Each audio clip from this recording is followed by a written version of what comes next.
अशी चिक मोत्याची माळ होती ग 30 तोळ्याची ग, चिक मोत्याची माळ होती ग 30 तोळ्याची ग.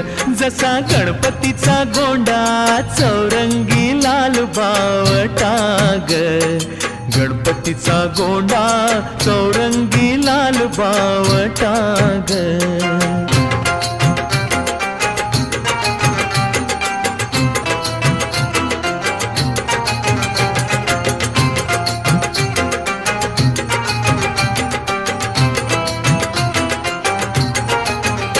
या चिकमाळेला रेशमी मौचार दोराग, या चिकमाळेला रेशमी मौचार दोराग, मऊ रेशमाच्या दोऱ्यात